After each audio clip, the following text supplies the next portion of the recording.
सर्वसामान्यांच्या हक्काचा आवाज जागर जनस्थान।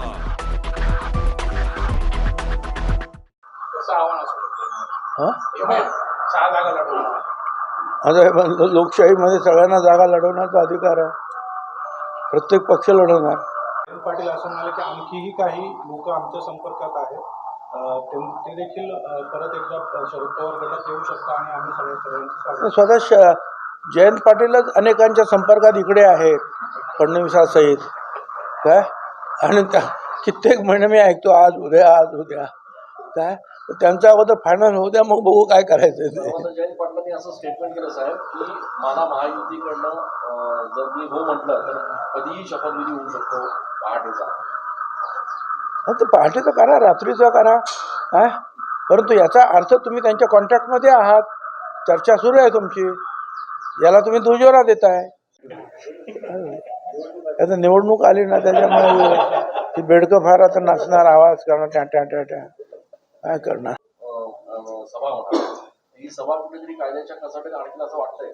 कशी काय आचारसंहिता जर लागली आज आचारसंहिता जर लागली, आज लागली, कधी आज आहे का मीटिंग ती? आज उद्यामुळे आज म्हणजे आचारसंहिता लागल्यानंतर मग तर अडचणी होणार, आणि मग आचारसंहितेचे मीटिंग घेता येतात, पण मग त्याचे पैसे जे आहेत त्या उमेदवारावर लावले जातात, असं काय ते आहे, तर ते बघावं लागेल काय। शिंदेनी हेमंत गोडसेच्या नावाची घोषणा केली ती, मात्र भाजपकडून याला विरोध बघायला मिळतो। ही जागा भाजपलाच पाहिजे अशी मागणी केली जाते, काल गिरीश महाजनकडे मागणी करण्यात आली। नाही, भाजपकडून विरोध होणं स्वाभाविक आहे ना, कारण श्रीकांत शिंदेंना तो अधिकारच नाही ना तो जाहीर करण्याचा। ते अशा रीतीने कसं काय ते जाहीर करू शकतात? थोडीशी शिस्त जी आहे युतीमध्ये सुद्धा पाळली पाहिजे ना सगळ्यांनी। जोपर्यंत निकाल होत नाही तोपर्यंत कसं काय करता तुम्ही?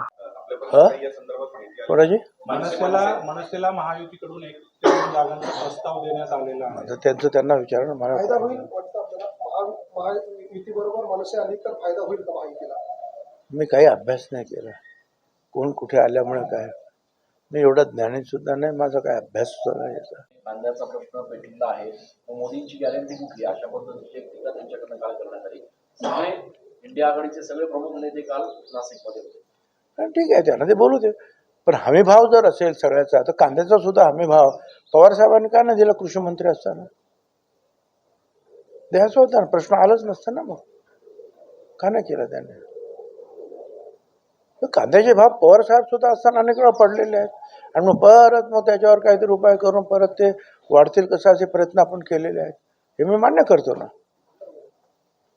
आता सुद्धा जे आहेत आपले जे लोक जे आहेत आमचे युतीचे लोक, त्यांना जाऊन सांगतात वरती दिल्लीमध्ये, आणि त्यानुसार मग कुठे 46,000 टन जाऊ द्या, कुठे आणखीन एक्सपोर्ट करा, असं ते करतायत।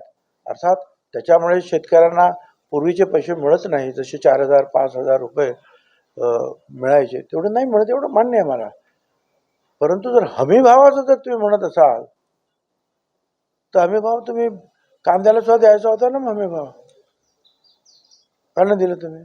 प्रश्नच आला नसता ना। परंतु त्याच्यामध्ये ते असं म्हणताय की राष्ट्रवादीचं जे घड्याळ चिन्ह आहे ते जर तुम्ही आता वापरणार, यावेळी आमचा काही निकाल त्याच्या संदर्भात आमच्याकडनं आला तर त्यावेळेला अडचण होईल, म्हणून राष्ट्रवादीचं जे घड्याळ चिन्ह आहे मला त्याबद्दल काही बोलायचं नाही, त्याच्याबद्दल आमचे वकील आहेत, आमचे जे काय तिथले जे काम बघणारे जे लोक आहेत ते पाहतील।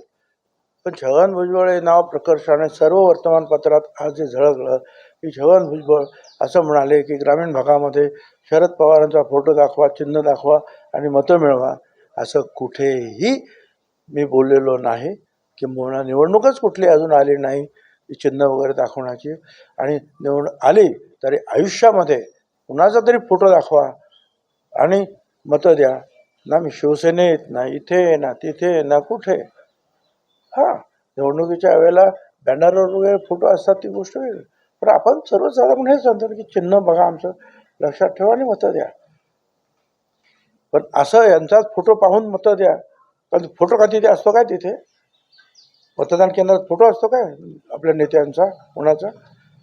शरद पवारांचा फोटो असतो का मोदींचा फोटो असतो? कोणाचा फोटो असतो?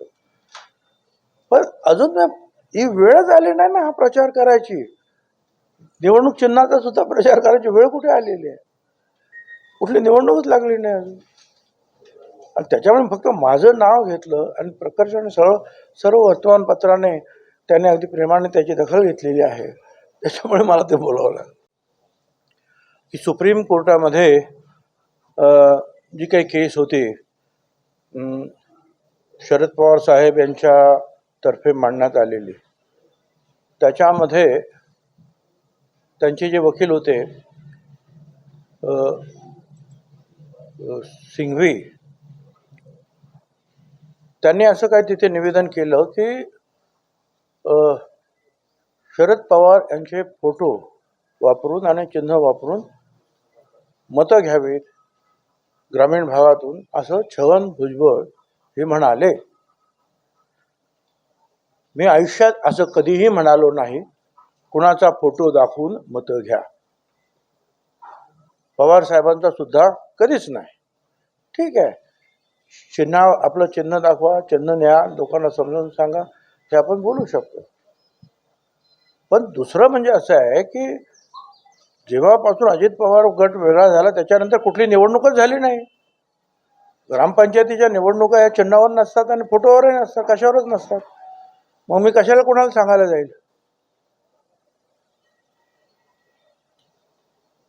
बरं, त्यानंतर आम्ही वेगळे झाल्यानंतर पहिल्या 8-10 दिवसातच पवार साहेब जे आहेत यांनी भुजबळ, मुंडे, मुश्रीफ यांना टार्गेट करून त्यांच्याकडे सभा घेतल्या आणि टीका केली. मी कशाला सांगेन त्यांचा फोटो दाखवा आणि मतं घ्या.